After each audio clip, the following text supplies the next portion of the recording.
आए हैं माता जी, और भी प्रवीणा बहन भी आए हैं। मुझे लगता है मुंबई से प्रवीणा जी है, वही है।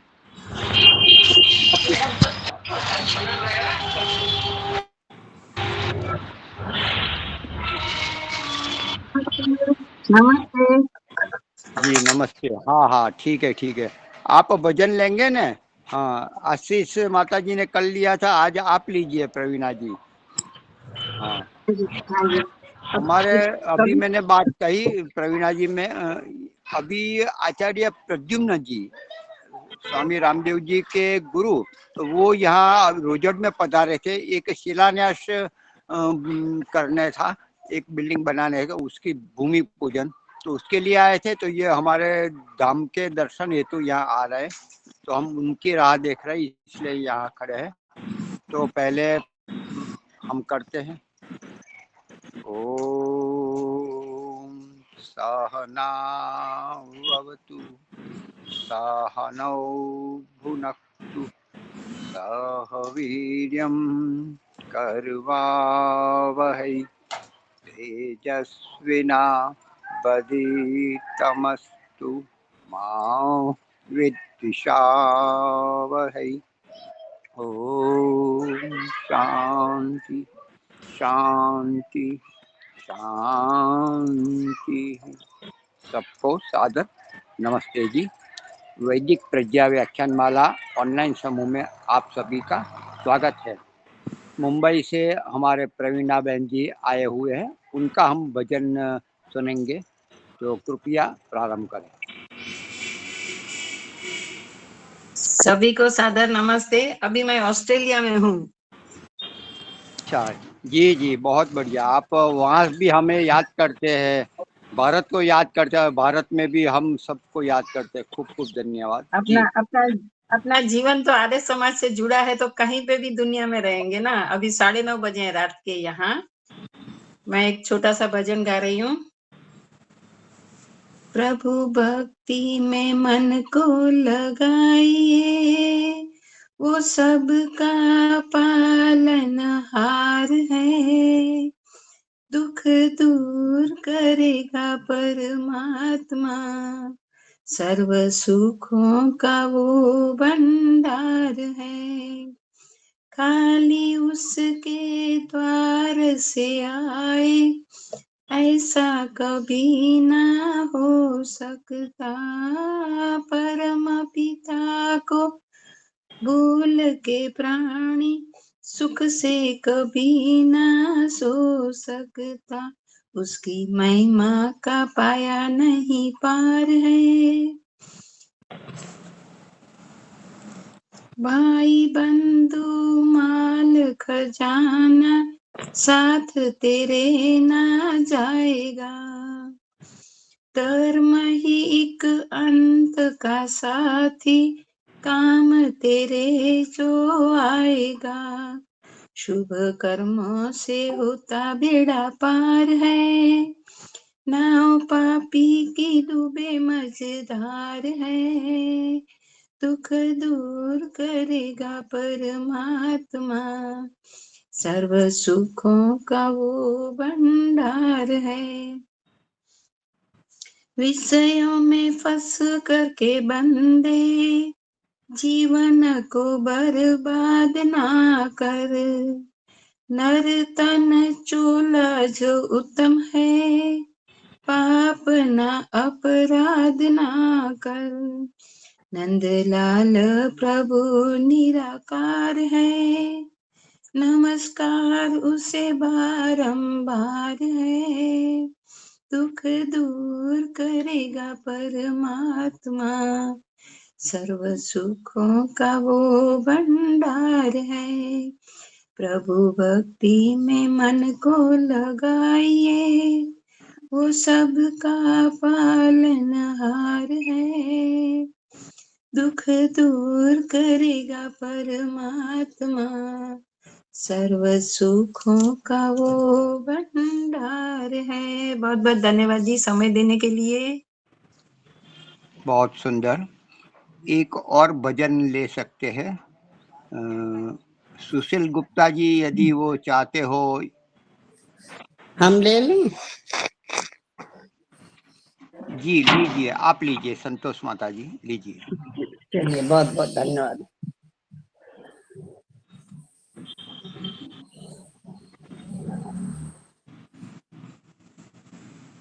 शरणिनी, एक मिनट। शरण प्रभु की आवो रे, यही समय है प्यारे। आवो दर्शन पावो रे, यही समय है प्यारे। उदय हुआ ओम नाम का भानु, आवो दर्शन पावो रे, यही समय है प्यारे। शरण प्रभु की आवो रे, यही समय है प्यारे। अमृत बेली अमृत झरता, पी के अमर हो जावो रे, यही समय है प्यारे।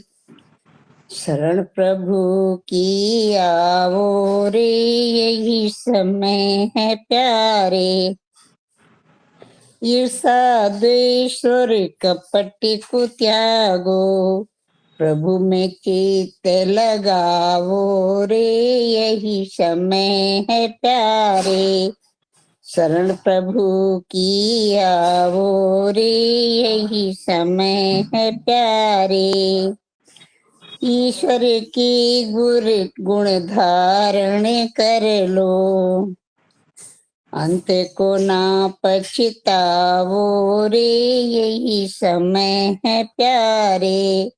शरण प्रभु की आवो रे, यही समय है प्यारे। प्रभु की भक्ति बिना नहीं मुक्ति, दृढ़ विश्वास बनावो रे, यही समय है प्यारे। शरण प्रभु की आवो रे, यही समय है प्यारे।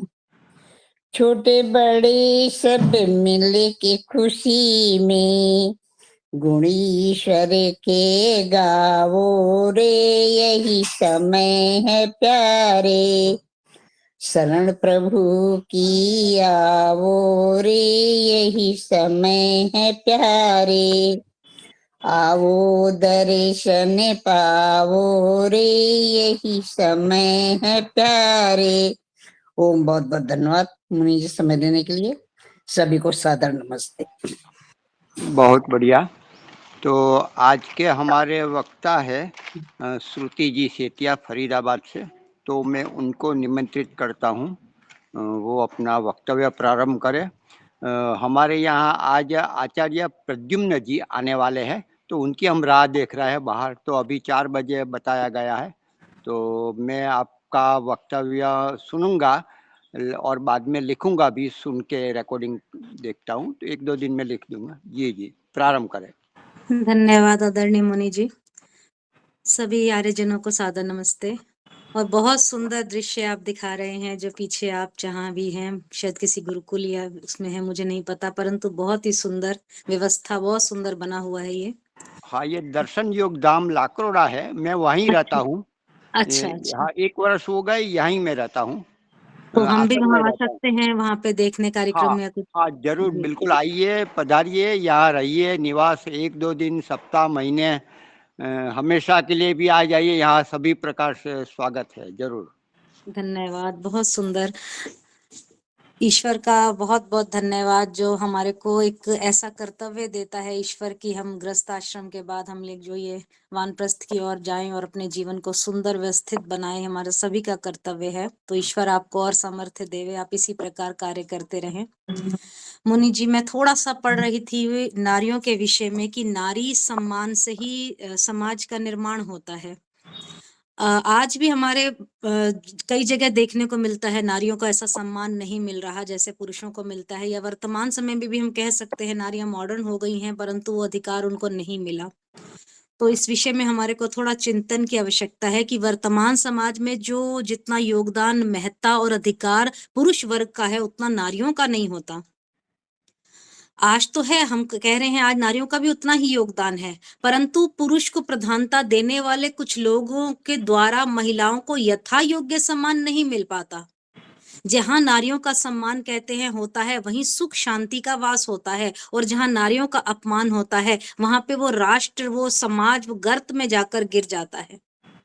तो हमें इस बात से उचित होना चाहिए कि समग्र सब जगह पे यथा योग्य नारियों का सम्मान हो, उनको उचित अधिकार भी मिले, और वो राष्ट्र, वो समाज उन्नति कर सके, प्रगति कर सके। ये हम सभी का कर्तव्य होना चाहिए।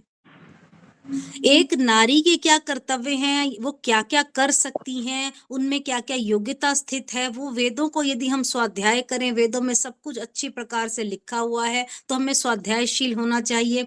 नारियों के क्या कर्तव्य हैं, किस प्रकार परिवार को वो संभालती हैं, उसके बाद राष्ट्र अच्छा बनता है, समाज अच्छा बनता है, तो ये सब नारियों के कर्तव्य उसमें लिखे गए हैं।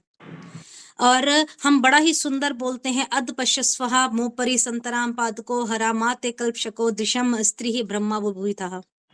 इसका अभिप्राय ये है कि नारी जो है अपने अंग प्रत्यंग बिल्कुल ढक के रखे, नारी विनम्र हो, सुशील हो, लज्जा वाली हो, उसे नीची दृष्टि करके चलना चाहिए, उसे अपनी मर्यादाओं का उल्लंघन नहीं करना चाहिए। और आज समाज में क्या किसका प्रदर्शन हो रहा है, केवल अंगों का ही प्रदर्शन हो रहा है। तो ये देखकर बहुत दुख होता है। हम जिस समाज में हम कल्पना करते हैं नारियों को लज्जा में रहें, सब कुछ हो, वो नारियां आज बजाय तलवार सीखने सिखाने के अपनी पुत्रियों को, या स्वयं भी केवल और केवल रील बना रही हैं। स्त्री को, नारी को अपनी मर्यादाओं का उल्लंघन नहीं करना चाहिए, और साथ में अपने संतानों को भी यथा योग्य ज्ञान विज्ञान से युक्त कराती रहें। ऐसी हमारी सुशीला नारियां होनी चाहिए इस धरा पर। और चारों वेदों की ज्ञाता हो, वेदों को ज्ञान देने पढ़ने वाली विदुषी हो। ये हमारा कर्तव्य है कि हम नारियों को इतना अधिकार दें कि वो वेदों को पढ़ सकें, वेदों को पढ़ के सुना सकें। और कई जगह हम देखते हैं ऐसे ऐसे बाबा आ गए हैं जो कहते हैं नारियों को वेद पढ़ने का अधिकार नहीं, गायत्री मंत्र बोलने का अधिकार नहीं। तो ये सब गलत है। नारियों के कर्तव्य बहुत सुंदर सुंदर वेद में दिए गए हैं। वेद में बताया गया है, जायस्तदम अर्थात घर को संभालना, पूरे घर की देखभाल करना, बड़ों की सेवा सुश्रुणा करना, छोटों की उन्नति का पूरा प्रयत्न करना, अतिथियों की सेवा करना स्त्री का धर्म है, कर्तव्य है, क्योंकि वो घर की मालकिन होती है। और वो घर घर कहा जाता है, इसलिए संस्कृत में बड़ा ही सुंदर कहा, ना गृहम गृहमेत्युः गृहिणी गृह मुच्यते। वो केवल घर घर नहीं होता, खाली मकान होता है। जहाँ पे नारी ना हो, घर को संभालने वाली ना हो, तो उस खाली मकान का क्या लाभ। इसलिए सब प्रकार की व्यवस्था करने वाली स्त्री नारी जो है वही घर को संभालती है, तो उसमें होना उसका बहुत ही आवश्यक है। भाई घर को संभालेगा कौन, पूरे घर की देखभाल कौन करेगा। अर्थात एक नारी के अंदर एक कर्तव्य होना चाहिए, गुण होना चाहिए, पूरे घर को संभाले। और वेद में आगे बड़ा ही सुंदर कहा, योम वा यज्ञे भिरावृतो अधिवस्त्रः बभूविरवः सर्वयन्तः शुभे चक्राते अश्विनः। नारी को अपने पति के साथ मिलकर दैनिक यज्ञ करना चाहिए, स्वाध्याय करना चाहिए। यज्ञ करने का अधिकार भी नारियों को है कि नारी नहा धोकर साफ सुथरे वस्त्र पहनकर नव वधू के तुल्य यज्ञ का कार्य करे, संपादन करे। आज हमारी बहुत सी आर्य माताएं, जैसे भी माता जी बता रही थी, मैं ऑस्ट्रेलिया से हूँ, ऑस्ट्रेलिया गई हुई हूँ, और वहां से मैं आर्य समाज से जुड़ी हुई हूँ। तो ये देखकर हमें भी प्रेरणा मिलती है, हम जहां भी रहें अपने कर्तव्यों को ना छोड़ें। अगर एक नारी का अधिकार केवल घर गृहस्थी तक सीमित रह गया तो वो आगे नहीं बढ़ पाएगी। तो उसको वेदों को पढ़ने का अधिकार भी होना चाहिए, ताकि उसका जीवन स्वयं का सुंदर हो, अपने परिवार को सुंदर घर व्यवस्था बना सके और सुख शांति में सहयोग कर सके, सद्भावना परिवार में बनी रहे। इसलिए वो दैनिक यज्ञ अवश्य करती रहे, स्वाध्याय करती रहे। और स्त्री के अंदर सहयोग की भावना होनी चाहिए। स्त्री, जैसे कहते हैं, कोई गरीब है अगर दिख जाए, कोई असहाय दिख जाए, कोई दीन दिख जाए, तो उसको कुछ दान दे, ये एक स्वभाव उस स्त्री में होना चाहिए। भूखे प्यासे की सेवा करे, ये भी एक उसके अंदर एक गुण होना चाहिए। हम अपनी माताओं को देखते हैं, अपनी नानी दादियों को देखा करते हैं कि वो गरीबों की सेवा करती हैं, दान करती हैं, तो वहीं से हमें प्रेरणा मिलती है। तो एक गृहिणी का एक कर्तव्य होना चाहिए, उसके अंदर एक गुण होना चाहिए, उदारता की भावना होनी चाहिए स्त्री के मन में, और कर्मठ भी होनी चाहिए। आज की स्त्रियां कर्मठता बिल्कुल नहीं है। मैं देखती हूँ कई जगह पे बिल्कुल निठल्लों की तरह बैठी हैं और सारा दिन फोन देख रही हैं कि काम तो हो रहा है, घर का मेड लगी हुई है काम, परंतु स्त्रियां कर्मठ जो होनी चाहिए वो आज नहीं मैं देख पा रही हूँ। बहुत सी स्त्रियां हैं जो कर्मठता के साथ कार्य कर रही हैं, देश के लिए कार्य कर रही हैं, बहुत आगे बढ़ रहा है समाज इस तरह से। स्त्रियों के अंदर एक गुण कर्मठता का होना बहुत आवश्यक है। और सैन्य शिक्षण भी स्त्री को ग्रहण करना चाहिए। कोई परिस्थिति ऐसी आ जाए, स्त्री देखे कि देश के लिए कुछ कर सके, अपनी आत्मरक्षा के लिए तो पहले कुछ कर सके, वो किसी के ऊपर निर्भर ना हो। तो वेद में बड़ा ही सुंदर कहा है कि युद्ध में शस्त्र को धारण करने में अपना पराक्रम दिखाए। और इस प्रकार वेद में बड़ा ही सुंदर आगे भी लिखा गया है कि नारी जहां भी पुरुष के साथ जाती है, अबला नहीं सबला समझना चाहिए उसको। तो नारियां केवल ये नहीं कि बस फैशन करें, अपने जीवन को ऐसा बना दे, नारी में कर्मठता हो, सैन्य शिक्षण ग्रहण हो, वर्तमान परिस्थिति में अपनी आत्मरक्षा कर सकें। तलवार चलाने का अर्थ ये नहीं कि बस बैठ के केवल तलवार, सैन्य शिक्षण उसके अंदर होगा तो अपनी बच्चियों को सिखा सकेंगी। नहीं तो आज जिस दिशा दशा में बेटियां जा रही हैं, केवल शरीर को मरोड़ तरोड़ कर नाचने और गाने की वो रीलें बना रही हैं, देखकर बहुत ही दुख होता है। तो वेद का निर्देश है, या भी सोमो मोदते हर्षते कल्याणी विवर्तिता निर्मित वह। वो बड़ा ही सुंदर लिखा हुआ है इस विषय में कि नारी को सोम स्वच्छ प्रसन्न होकर एक प्रसन्नता का कारण भी बनना चाहिए।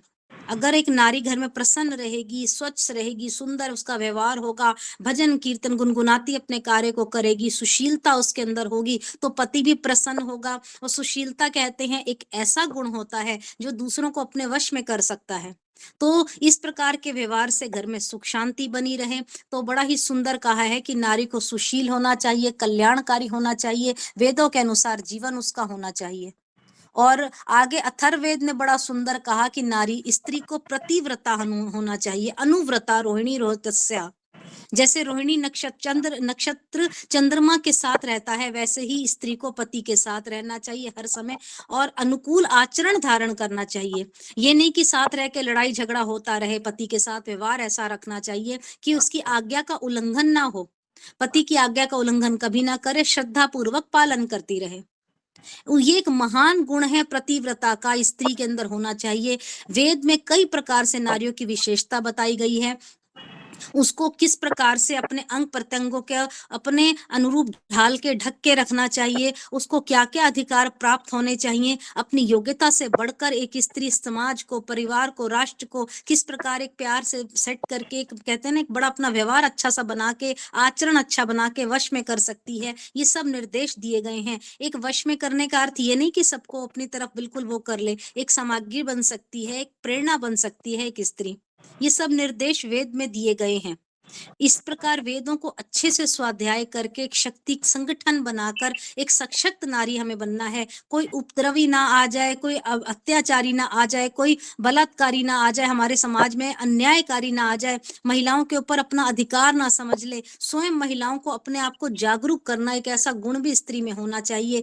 अच्छे समाज का स्त्री निर्माण कर सके, वेदानुसार अपना जीवन यापन कर सके, ऋषियों की वाणी के अनुसार अपना जीवन कर सके। तो बहुत सारी बातें वेदों में कही गई हैं। यदि हम स्वाध्यायशील हों तो हम अपने कर्तव्यों को जानें, उन कर्तव्यों को जानने के लिए हम वेदों का स्वाध्याय करें। क्या क्या हमारे कर्तव्य हैं, हमारे अंदर क्या गुण होने चाहिए, एक स्त्री होने के नाते ये हमारे लिए बहुत जरूरी है। तो बड़ी सुंदर पंक्ति कहा गई, जहां झांसी की मनु उठा तलवार बनी थी लक्ष्मीबाई, आज उसी धरा पर नारी फिर क्यों है संकुचाई। बहुत हो रहे जुल्म अब उन पर और बहुत आघात, अब क्यों हो रहे तुम सहे अत्याचार, क्यों दे तू मन में दबे बात।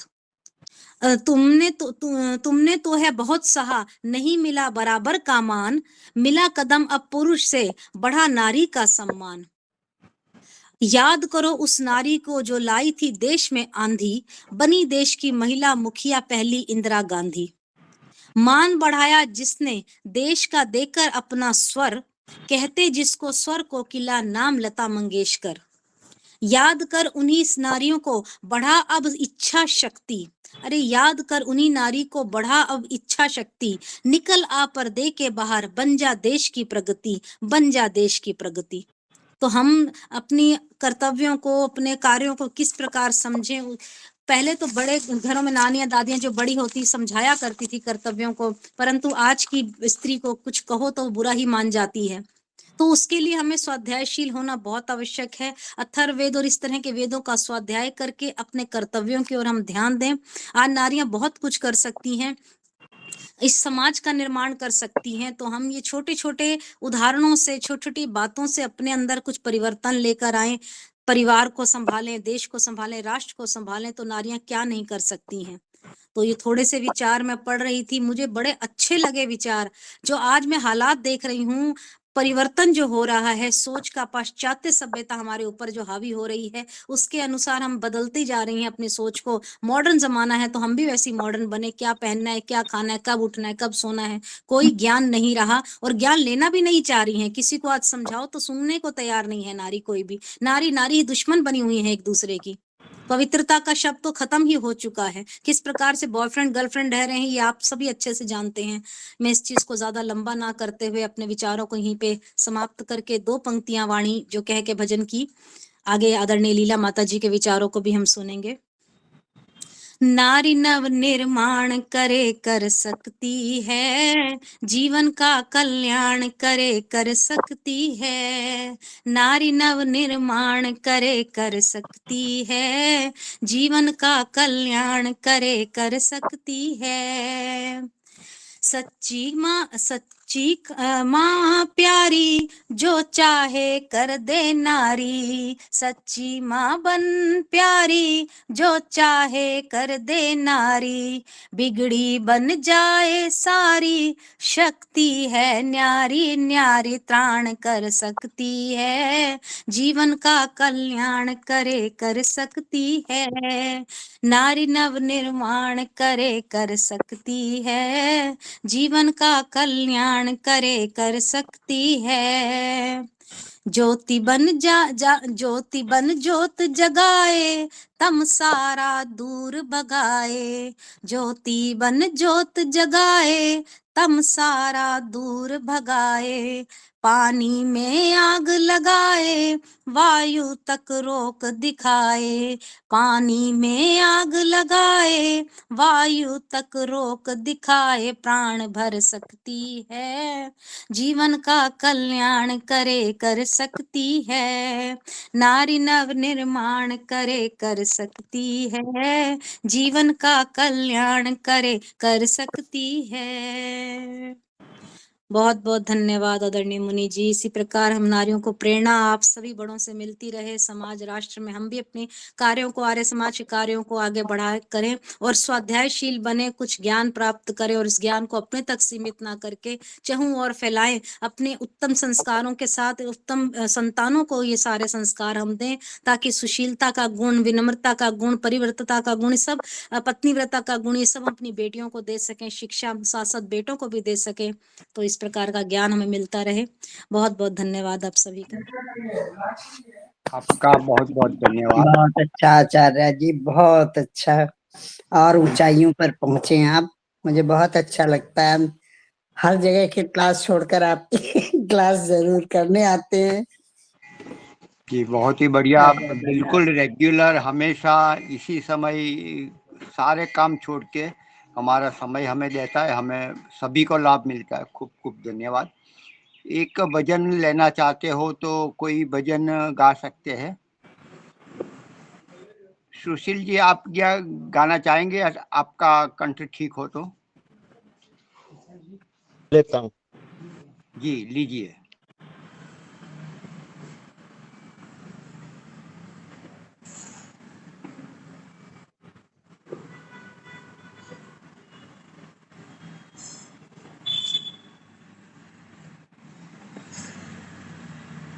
ईश्वर भक्ति का एक भजन।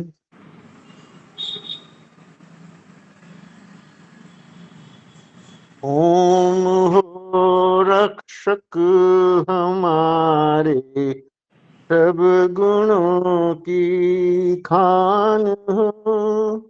भू सदा सब प्राणियों के प्राण के भी प्राण हो। ओम हो रक्षक हमारे सब गुणों की खान हो।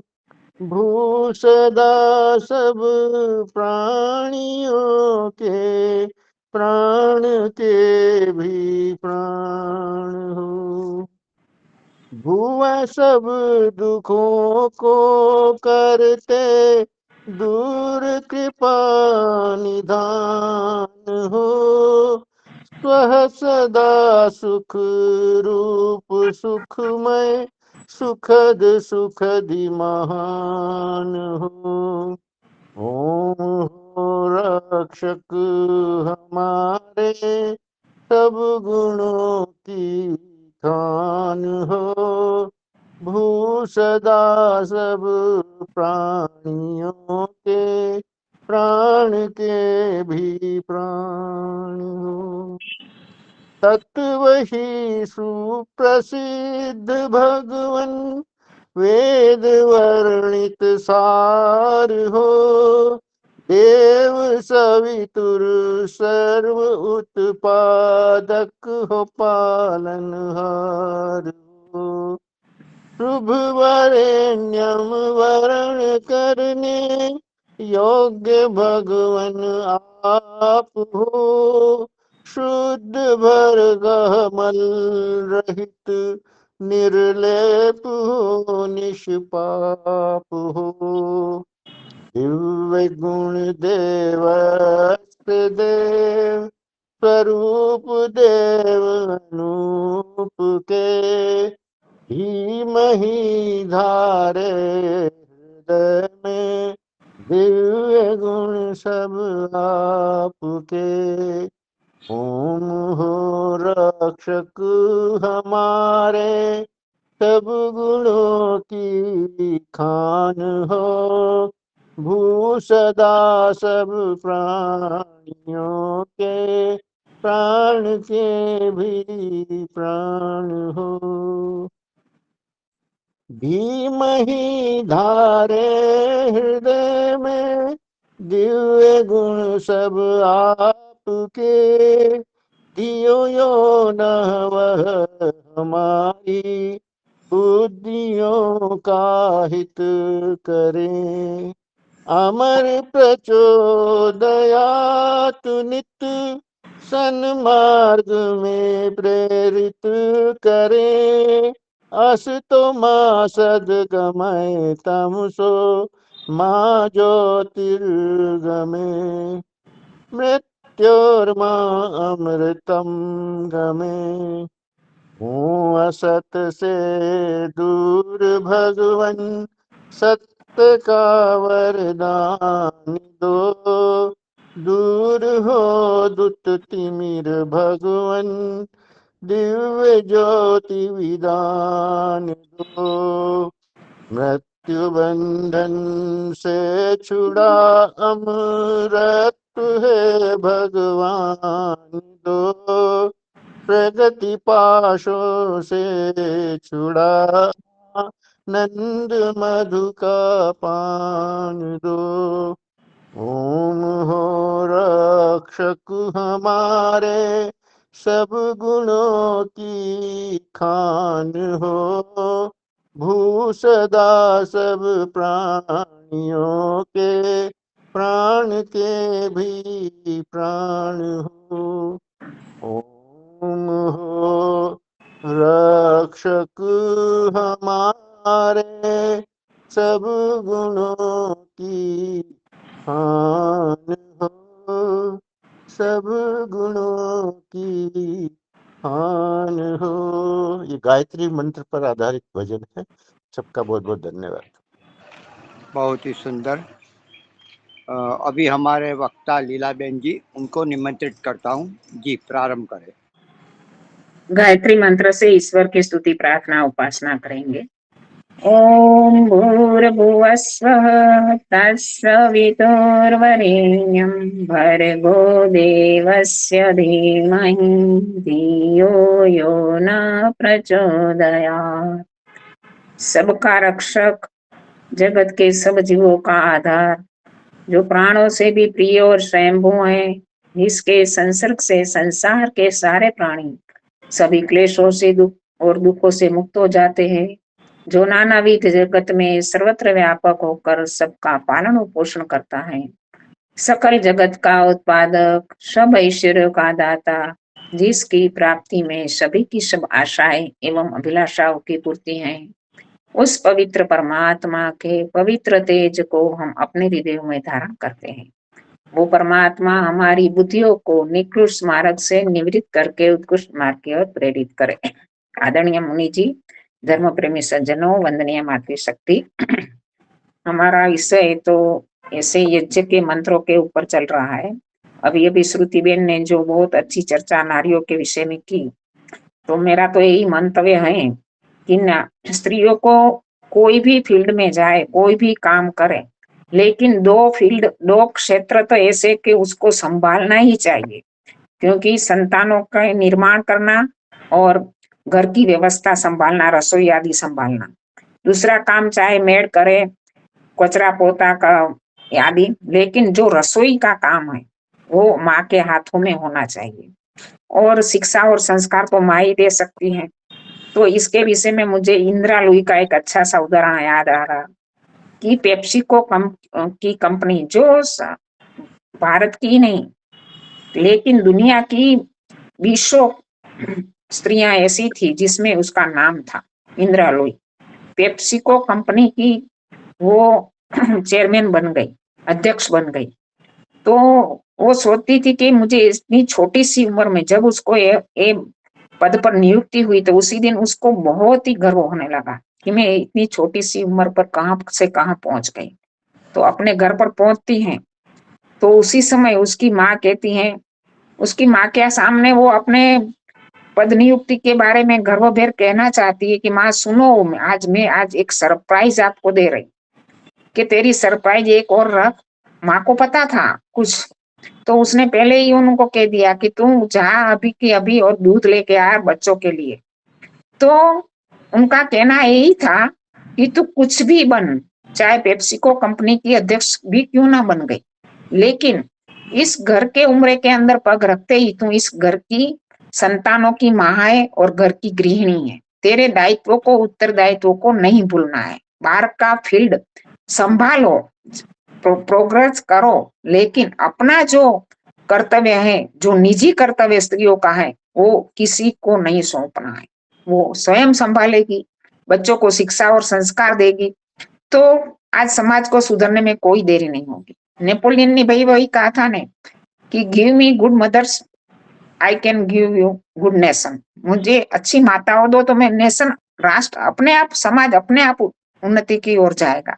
क्योंकि आज की नई पीढ़ी को जो बिगाड़ हो रहा है, हमारे आचार्य ज्ञानेश्वर जी तो वही कहा करते थे कि बच्चों बिगड़ते नहीं है, बच्चों को बिगाड़ा जा रहा।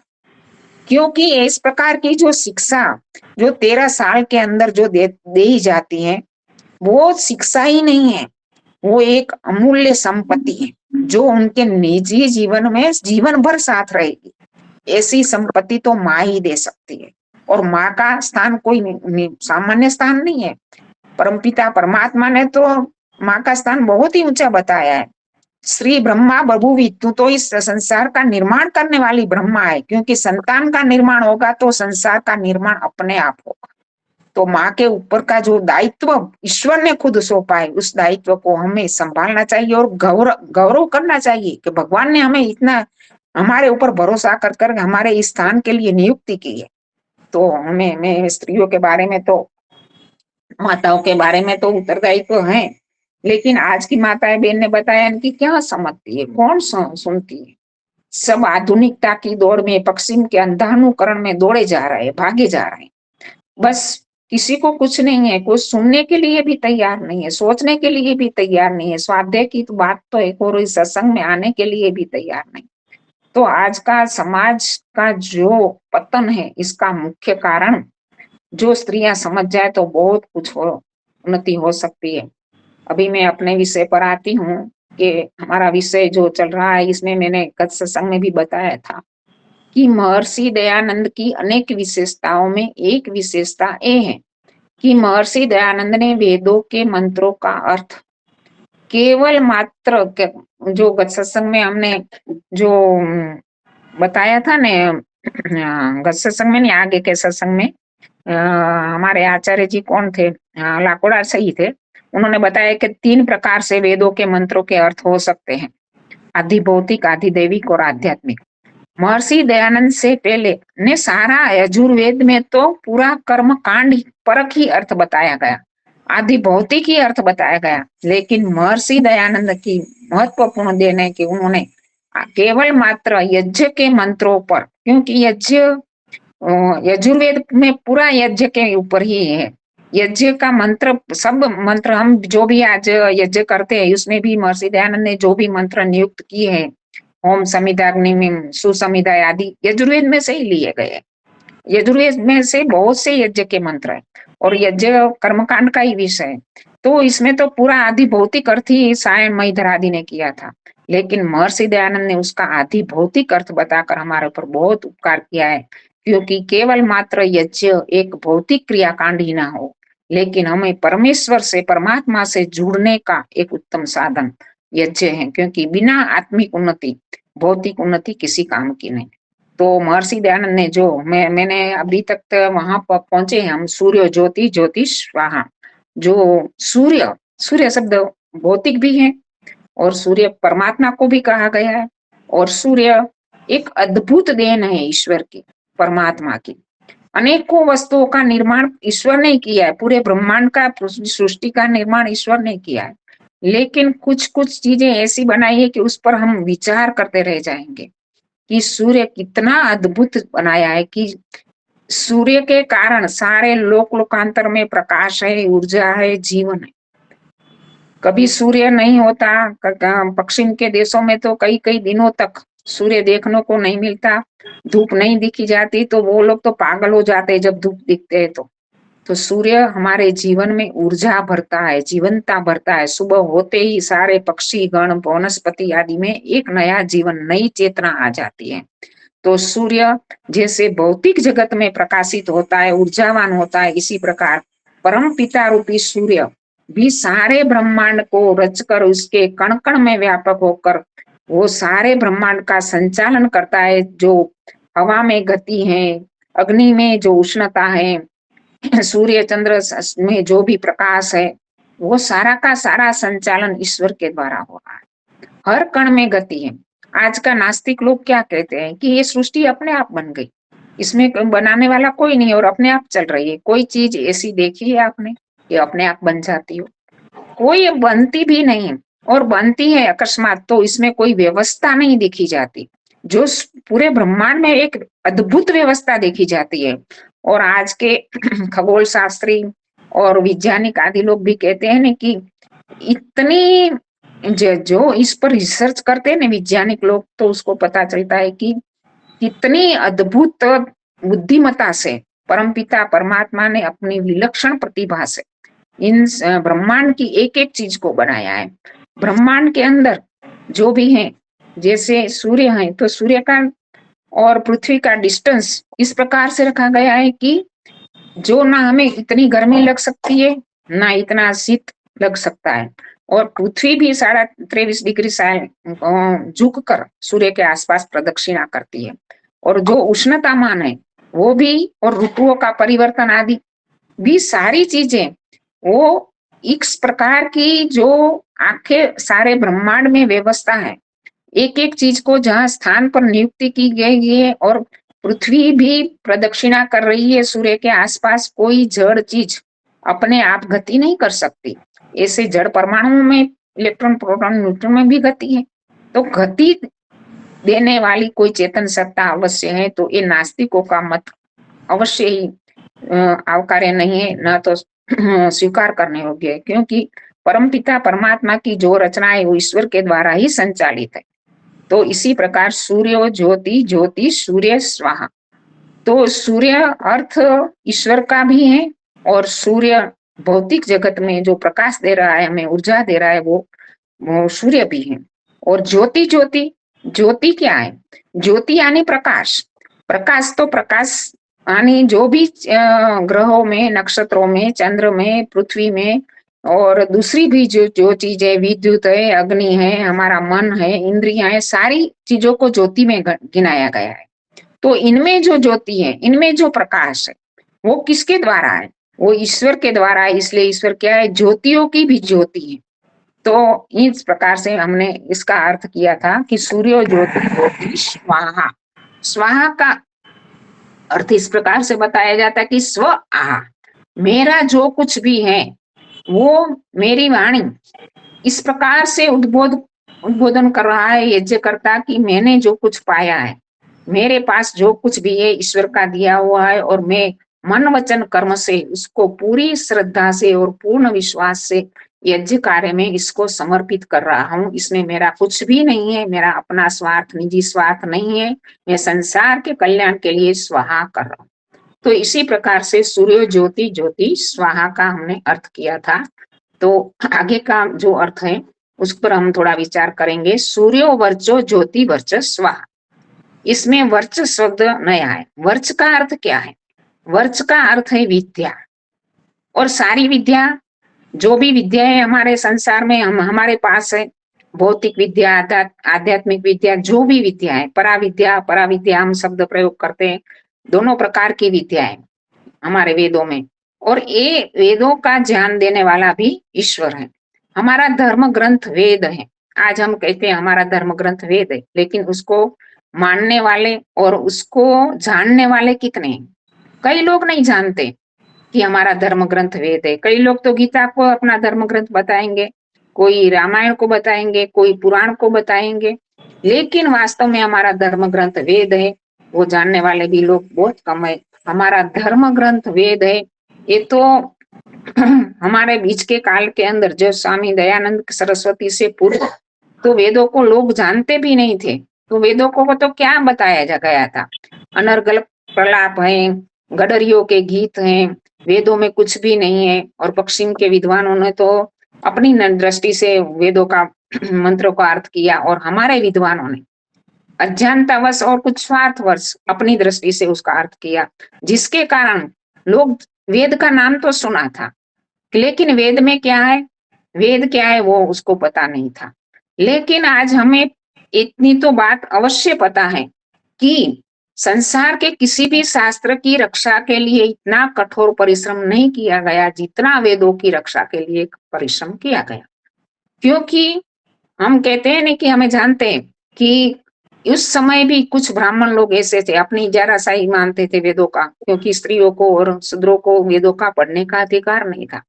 तो ना तो ब्राह्मण लोग स्वयं दूसरे लोगों को वेद मंत्र सुनाते थे और ना इसका कुछ प्रचार आदि करते थे। तो इस समय में भी कुछ ब्राह्मण वर्ग ऐसा था कि जिसको इसका महत्व पता होगा कि ये इतनी महत्वपूर्ण बातें हैं और ईश्वरीय ज्ञान है कि जिसकी रक्षा करना अवश्य भावी है। तो उन्होंने वेद कंठस्थ किए थे दक्षिण के ब्राह्मणों ने।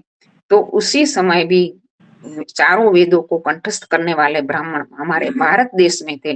तो वो 2 वेदों को कंठस्थ करने वाले को द्विवेदी कहते थे, 3 वेदों को कंठस्थ करने वाले को त्रिवेदी कहते थे, 4 को करने वाले को चतुर्वेदी कहते थे। तो इस प्रकार से वेदों को जो अलग अलग प्रकार से कंठस्थ किया गया, कहीं गण पाठ है, धातु पाठ है, जटा पाठ है, अलग अलग तरीके से वेद मंत्रों को कंठस्थ करने के कारण वेदों के भाषा में तो उलट पुलट हुई, लेकिन वेद के मंत्रों में ऐसा ही उसकी सुरक्षा कर पाए कि उसमें कुछ भी चेंज नहीं कर हुआ। तो हमारे धर्म ग्रंथ वेद हैं, और वेद का में जो भी बातें हैं, महर्षि दयानंद का तो यहाँ तक विश्वास था कि यदि मेरा चारों वेदों का भाष्य पूरा हो गया, प्रकाशित हो गया, तो संसार में किसी की भी ताकत नहीं है कि कोई भी अज्ञान और अंधकार के बादल आकर इस वेद रूपी सूर्य को ढक सके। कभी आ भी गया बादल तो थोड़ी देर में वो दूर हो जाता है, जैसे भौतिक जगत में। तो इसी प्रकार जो भी अज्ञान आ जाएगा तो वो दूर हो जाएगा, क्योंकि वेदों में इतनी हम जो भी हमारे जीवन के लिए अवश्य भावी बातें हैं, जो बीज रूप में। आजकल लोग क्या मानते हैं कि जो अमुक ऐसे नास्तिकवादी है, कम्युनिस्ट है, वो कहते हैं कि मनुष्य ने अपने आप जैसे ज्ञान प्राप्त कर लिया, धीरे धीरे उसकी उत्क्रांति होती गई और ज्ञान प्राप्त कर गया। पहले अग्नि की शोध नहीं हुई थी, लेकिन अग्नि की शोध धीरे धीरे ऐसे लकड़ियों के घर्षण से, पत्थर के घर्षण से हो गई और कच्चा मांस खाने वाला मनुष्य पकाकर खाने लगा और धीरे धीरे उत्क्रांति हो गई। पहले एक कोशी जीव, बाद में द्विकोशी, इसमें से धीरे धीरे बड़े जीव जंतु, बड़ा बंदर, बंदर में से मनुष्य। इस प्रकार की जो विकासवाद की, डार्विन आदि की बातें हैं, वो बिल्कुल उसका कोई ऑथेंटिक और इसने प्रमाणों से सिद्ध नहीं हो पाती, क्योंकि उस समय जो ऐसा हुआ था तो आज क्यों नहीं होता। आज भी कई जंगलों में रहने वाले, कोई शिक्षा प्राप्त न करने वाले बच्चों का विकास नहीं हो पाता। तो मनुष्य तो के जीवन में एक ऐसा है कि मनुष्य उत्कृष्ट होनी है, उसका अंतःकरण उत्कृष्ट है, सब कुछ है, लेकिन फिर भी जो ज्ञान का बीज है ना, एक ऐसी बात है ना कि जैसे पृथ्वी के अंदर कोई बीज हम नहीं बोते ना, तब तक इसमें पृथ्वी में अपने आप बीज बोने की ताकत नहीं है, वो पौधों उगा नहीं सकती है। तो इसी प्रकार यदि मनुष्य के अंदर ज्ञान का बीज बोने वाली कोई शक्ति न होती, कोई दूसरी सत्ता न होती, तो मनुष्य अपने आप ज्ञान प्राप्त नहीं कर सकता। तो वेदों का जो ज्ञान है वो परमपिता परमात्मा द्वारा मनुष्य को दिया गया है, वो वेदों से ही हम जान पाते हैं और वेद स्वतः प्रमाण है। तो वेदों के माध्यम से हम बहुत कुछ जीवन उपयोगी और जगत के उपयोगी सारी विद्या है, खगोल विद्या, भूस्तर विद्या, आयुर्वेद विद्या, न्याय शास्त्र, नीति शास्त्र और इसी प्रकार से जो भी मनुष्य के जीवन के लिए गणित विद्या, विज्ञान आदि सब कुछ इसमें है। आजकल तो वहाँ जो हम दिल्ली के आर्य सम्मेलन में गए थे, अंतरराष्ट्रीय सम्मेलन में, वहां तो नैष्टिक जी जो हैं उन्होंने तो यहाँ तक कह दिया वेदों में विज्ञान है, ऐसा नहीं है, वेद ही विज्ञान है, पूरा विज्ञान वेदों में है। हम कहते हैं ना कि हर एक चीज का विज्ञान का मूल आधार वेद है। आज भी जो वैज्ञानिक शोध संशोधन करते हैं, जो भी नियम है, जो भी सृष्टि में नियम कार्य कर रहे हैं, सारे नियम की हम नहीं जानते, लेकिन परमपिता परमात्मा ने तो अनेकों नियमों का निर्माण किया है और अनेकों नियमों का उल्लेख और जो भी हमारे लिए जरूरी है, विज्ञान आदि, गणित आदि, सारी वेदों में विद्या है। जैसे खगोल में भी कहते हैं ना कि सूर्य ग्रहण कब होगा, चंद्र ग्रहण कब होगा, ये ज्योतिष वेदों के 6 अंग, वेदों को जानने के लिए जो उपांगों की रचना की के वेदांगों की, इसमें एक है ज्योतिष। ज्योतिष में, ज्योतिष के आधार पर आज भी पंचांग बनाया जाता है और इस पंचांग के आधार पर सूर्य ग्रहण कब हुआ था, आगे कब होगा, ये पूरा का पूरा हम मिनट या सेकंड का भी इसमें डिफरेंस नहीं रहेगा, इसी प्रकार से एकदम परफेक्ट रूप में जान सकते हैं। तो वेदों के अंदर अनेक प्रकार की विद्या है, भूस्तर विद्या है, इसमें अनेक प्रकार की धातुओं का जो भूमि के अंदर है। आजकल तो हम कहते हैं ना कि भूमि के अंदर अनेक प्रकार की मेटल है, तो इन प्रकार की जो भी विद्याएं हैं वो सारी की सारी वेदों के माध्यम से हमें जानने को मिली है और वो वेदों में है सारा ज्ञान, लेकिन बीज रूप में है। तो बीज रूप में है तो ये क्या है कि मनुष्य की बुद्धि भी परमपिता परमात्मा ने उत्कृष्ट दी है, तो बीज रूप में दिया हुआ ज्ञान का विकास मनुष्य कर सकता है। और आज का जो भौतिक विकास है, जो आज हम देख रहे हैं, जो भी आज टेक्नोलॉजी है, तो इन पूरा विकास भी वे मनुष्य की बुद्धि जो वेद रूपी ज्ञान जो बीज रूप में मिला है उसको विकसित करते हुआ है। तो हमें वर्च यानी ईश्वर कैसा है, विद्यावान है, विद्या को देने वाला। इसलिए महर्षि दयानंद ने भी नियम रखा है कि सब सत्य विद्या और जो पदार्थ विद्या से जाने जाते उन सब का आदि मूल ईश्वर है। जो भी पदार्थ इन विद्याओं से जानते हम मनुष्य, जितनी भी विद्याओं से हम जो भी पदार्थ जानते हैं वो सारा का मूल तो ईश्वर ही है, बनाने वाला तो ईश्वर ही है। और ज्योति वर्च वो हमें प्रकाशित करने के लिए, वो विद्या हमारे पास है, वो विद्या को प्रकाशित करने की प्रेरणा देने वाला भी ईश्वर है। जैसे कोई गुरु के पास ज्ञान होता है तो ज्ञान गुरु अपने ज्ञान को ऐसा चाहता है कि मेरे पास जो भी जान रूपी मूड़ी है, संपत्ति है, मैं संसार के कल्याण के लिए किसी को दे के जाऊं, तो उसका प्रकाश हो संसार में और उसका उपयोग हो। तो इसी प्रकार अंदर से जो प्रेरणा मिलती है वो देने वाला भी ईश्वर है, विद्या को देने वाला भी ईश्वर है, और उस विद्या को प्रकाशित करने की प्रेरणा देने वाला भी ईश्वर है। जैसे विरजानंद के पास जो विद्या थी, वो विरजानंद का शरीर सब हम सब ने उसको फोटो देखी है, एकदम सूखा, क्योंकि उसी समय उसके मन में एक संताप तो रहता ही था कि जितने भी शिष्य मुझे प्राप्त हुए, कोई शिष्य ऐसा नहीं मिला कि मेरे पास जो है वो संसार में प्रकाशित करे। जब दयानंद को जब उनका मिलाप हुआ तो उनको एक संतुष्टि तो अवश्य हुई कि नहीं, मुझे ऐसा शिष्य मिल गया कि जो मेरे पास है वो संसार में अवश्य प्रकाशित कर सकता है। और उन्होंने कई प्रकार की बातें महर्षि दयानंद को बताई कि जो आज संसार में उसकी जरूरत है, अंधकार, अविद्या के अंधकार को दूर करने के लिए। इसी प्रकार हम वाल्मीकि के पास जो अस्त्र शस्त्र की विद्या थी, अनेक प्रकार की विद्याएं थी, तो वो चाहते थे कि इस पृथ्वी पर उस समय ये समाज में अंदर कोई ऐसा युवक हो कि जिसको मैं अपनी विद्या देकर इस दानवों का नाश संहार करा सकूं। तो उसमें उन्होंने राम की नियुक्ति की थी।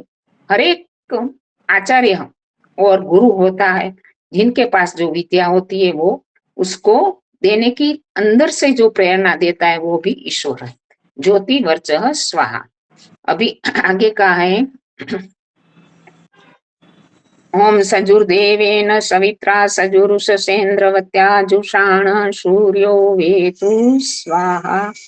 तो यहाँ भी यही कहा गया है कि परमपिता परमात्मा सजुरुषसेन्द्रवत्या, जैसे हम अग्नि शाम के मंत्रों में अग्निर्वेतु स्वाहा ऐसे बोलते हैं, क्योंकि परमात्मा ने की दो चीजें महत्वपूर्ण, एक तो सूर्य और अग्नि।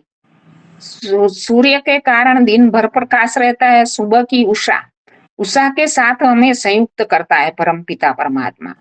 कहते हैं कि सुबह की उषा रानी आती है तो ऐसा अमूल्य वरदान लेके आती है कि उस समय जो जागता है वो पाता है, सोता है वो खोता है।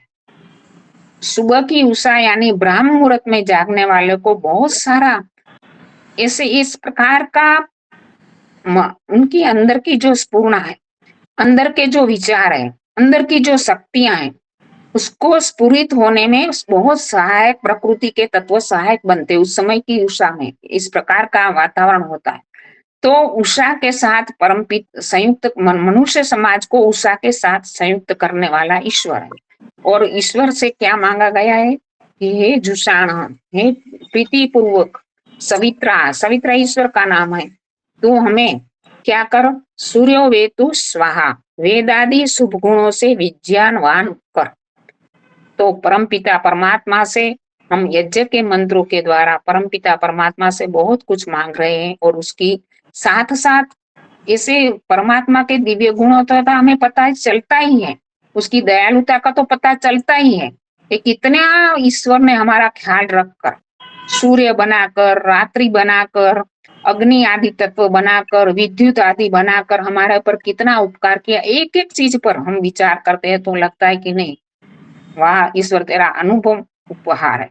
तो इसी प्रकार ईश्वर का हमें सुबह में उठकर सबसे पहले ब्रह्म मुहूर्त में उसके साथ संयुक्त होकर उसका धन्यवाद करना चाहिए, उसका उपकार मानना चाहिए, और अपनी जो परमपिता से तो पहले तो यही मांगना चाहिए कि आज का दिन मुझे मिला है तेरी कृपा से, उसका मैं जिए दिन में जो मैं मेरे से हो सके अच्छा सा अच्छा कार्य करूं, ऐसा संकल्प भी करना चाहिए।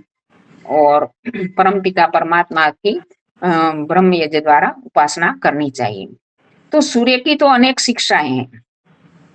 जैसे हम कहते हैं कि वो तेजस्वी है, वो सूर्य इतना तेजस्वी है कि उनकी किरणों को हम दोपहर के समय में तो उनके आंख उठाकर देख भी नहीं सकते।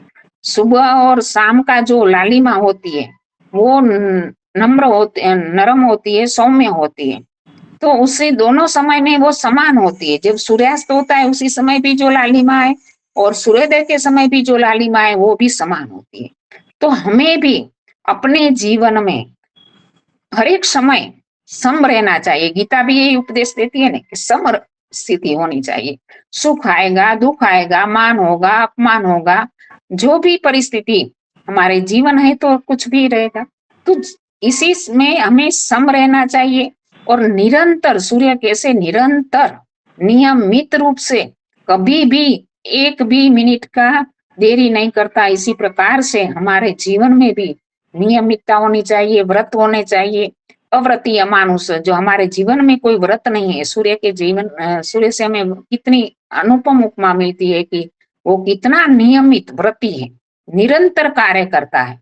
तो हमारे अंदर कार्यशीलता का उद्योग होना चाहिए और कार्यशील बनना चाहिए, क्योंकि भगवान ने हमें ये शरीर दिया है, जो भी साधन दिए वो कार्य करने के लिए दिए। तो इसके अनुपम उपहार का हम उपयोग करते हुए जाए संसार में से, तो संसार का भी उपकार होगा और हमारा जीवन भी उन्नत बनेगा। और सूर्य की तेजस्विता जैसे हमारे अंदर भी ज्ञान की तेजस्विता होनी चाहिए, जितना हो सके इतना ज्ञान हम प्राप्त करें। ज्ञान की तेजस्विता किसी के साथ विवाद करने के लिए नहीं है, किसी को नीचा दिखाने के लिए नहीं है। हमारा ज्ञान की तेजस्विता है संसार को प्रकाशित करने के लिए, संसार में अंधकार को दूर करने के लिए होनी चाहिए। हमारे अंदर बल की तेजस्विता होनी चाहिए, हमारे अंदर अनेक प्रकार का बल होना चाहिए, लेकिन वो बल कैसा होना चाहिए? किसी को पीड़ा देने के लिए नहीं होना चाहिए, लेकिन दूसरों की सुरक्षा करने के लिए होना चाहिए, दूसरों की रक्षा करने के लिए होना चाहिए। और हमारे पास धन का भी तेजस्विता होनी चाहिए, अनेक प्रकार का धन हम प्राप्त करें, विद्या का धन प्राप्त करें, भौतिक धन प्राप्त करें, गुणों का धन प्राप्त करें, और इन धनों के माध्यम से हम संसार को प्रकाशित करें। और सूर्य की जितने गुण हम ले सके इतना गुण सूर्य से भी ले सकते हैं। और परमपिता परमात्मा तो सबसे आध्यात्मिक अर्थ में देखे तो परमपिता परमात्मा तो उसमें तो गुण ही गुण है, उसकी स्तुति करे तो गुण ही गुण है, इसमें किसी भी प्रकार का गुण है ही नहीं। और इसी प्रकार अग्नि, जो शाम की आहुति है, इसमें अग्नि का प्रयोग होता है, तो अग्नि से भी हम बहुत कुछ शिक्षा लग सकते। दूसरे सारे मंत्र समान है, लेकिन वहां अग्नि शब्द का प्रयोग है, तो अग्नि का क्या है? अग्नि के गुण भी अनेक है, जैसे प्रकाश है, ऊर्जा है, और ऊंचा उठना, ऊंचा ही उठना है हमें, विचारों से, कार्यों से, गुणों से हमें ऊंचा ही उठना है, नीचा नहीं पड़ना है। चाहे कितना ही प्रलोभन आए, कितना ही हमारे ऊपर दबाव आए, भय आए, लेकिन हमारी मानसिक स्थिति, हमारी जो भी सामाजिक स्थिति है, हमारी जो कार्य करने की स्थिति है, हमारी विचारिक स्थिति है, वो नीची नहीं गिरनी चाहिए। यदि हम नीचे गिरे तो हमारा पतन निश्चित है। वो स्थिति हमें सदा ऊंची बनाए रखनी है और आगे बढ़ना है। तो यहाँ मैंने थोड़े कुछ मंत्रों की व्याख्या की, आप लोगों ने शांति से सुना, समय भी पूरा हो गया है, तो सबको सादर नमस्ते, धन्यवाद जी। बहुत सुंदर, खूब खूब आपका धन्यवाद। समय हो चुका है, तो मैं प्रयागराज से शंकर जी को मैं निमंत्रित करता हूँ, शांति पाठ और जय घोष करवाए। शंकर जी। अच्छा, में उपस्थित सभी धर्म प्रेमी बंधुओं, मातृशक्ति को सादर नमस्ते। आवाज जा रही मनी जी? जी जी हाँ, आवाज जा रही है? शांति पाठ। ओम ध्यो शांति अंतरिक्षम शांति पृथ्वी शांतिरापः शांतिरोषधयः शांतिर वनस्पतयः शांतिर्विश्वे देवा शांतिर्ब्रह्म शांतिः सर्वं शांतिः शांतिरेव शांति सामा शांतिरेधि। ओम शांति शांति शांति। ये घोष तो बोले तो अभय। सत्य सनातन वैदिक धर्म की जय हो। मर्यादा पुरुषोत्तम भगवान राम की जय जय हो, हो, योगिराज भगवान कृष्ण की जय हो, जय हो, कर्ण सूर्य गुरु वीरजानंद की जय हो, जय हो, प्रवर्तक महर्षि दयानंद सरस्वती की जय हो, जय हो, स्वामी श्रद्धानंद की जय हो, भारत माता की जय गौ माता की पालन अच्छा हो, देश के अमर शहीदों की जय हो, वेद की ज्योति जय हो। जय।